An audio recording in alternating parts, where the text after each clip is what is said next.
দিনের আলোতে সব কিছু স্বাভাবিক লাগে।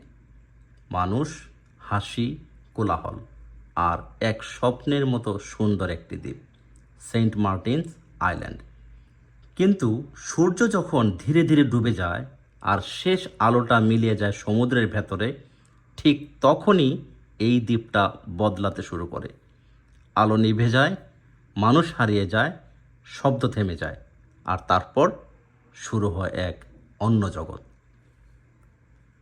রাত নামার পর সেন্ট মার্টিন আর আগের মতো থাকে না। সমুদ্রের ঢেউ হঠাৎ করে যেন অন্যরকম শোনায়। বাতাসের শব্দ কানে লাগে অদ্ভুতভাবে। আর এই নীরবতার মাঝে অনেকে বলে তারা এমন কিছু অনুভব করেছে যা ব্যাখ্যা করা যায় না। কেউ বলে দূরে সমুদ্রের মধ্যে আলো দেখা যায়, কেউ বলে শূন্য সৈকতে হেঁটে যাওয়ার সময় মনে হয় কেউ তাদের অনুসরণ করছে, কিন্তু ফিরে তাকালে কেউ থাকে না। তাহলে প্রশ্ন হলো, রাতের পরে সেন্ট মার্টিনে আসলে কি ঘটে?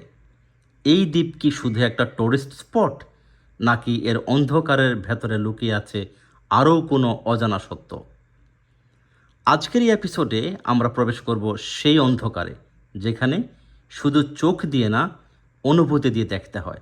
স্বাগতম সেন্ট মার্টিন সিরিজ এপিসোড 7, একটি রাত, একটি দ্বীপ আর এক অজানা রহস্যের শুরু।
এখনো কলম দিচ্ছে 12 লক্ষ মনে আপনারা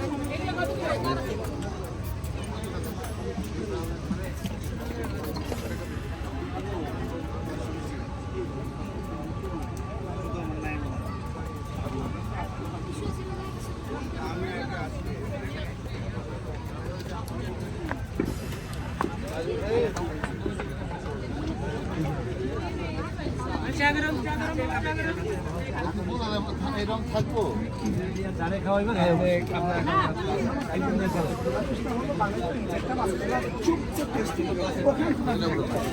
প্ল্যানটা ভাই মাছ মতো বলে আর কোথাও প্ল্যান আসমান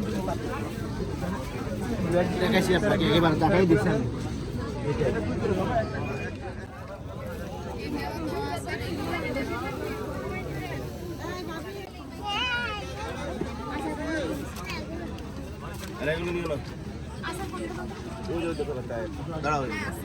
ধরে রাখো ওই যে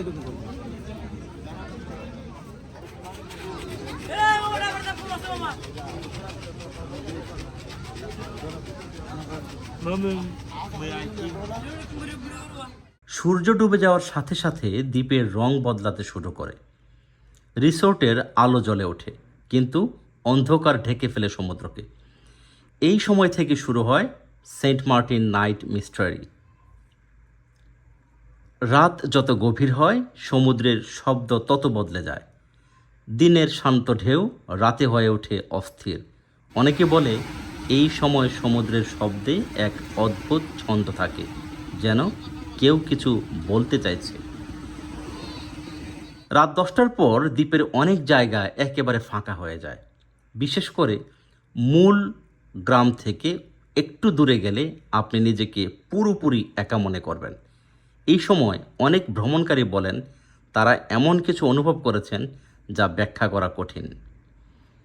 স্থানীয়দের মধ্যে প্রচলিত আছে কিছু গল্প। কেউ বলে রাতের বেলায় সমুদ্রের পাশে অদ্ভুত আলো দেখা যায়, কেউ বলে দূরে কোনো শব্দ শোনা যায় কিন্তু কাছে গেলে কিছুই থাকে না। এই সব গল্পই তৈরি করে Saint Martin island mystery at night.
রাতে আকাশ ভরা থাকে অসংখ্য তারা দিয়ে, কিন্তু সেই সৌন্দর্যের মাঝেও একটা গভীর নীরবতা কাজ করে।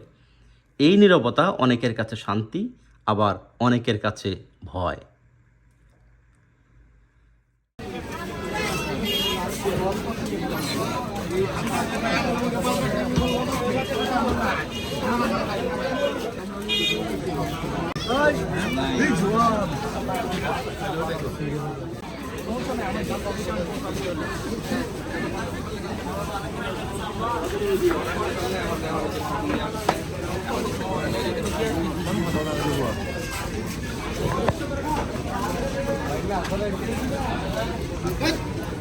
আমি যখন রাতে সমুদ্রের পাশে দাঁড়িয়েছিলাম তখন মনে হচ্ছিল চারপাশে কিছু একটা আছে যা চোখে দেখা যায় না।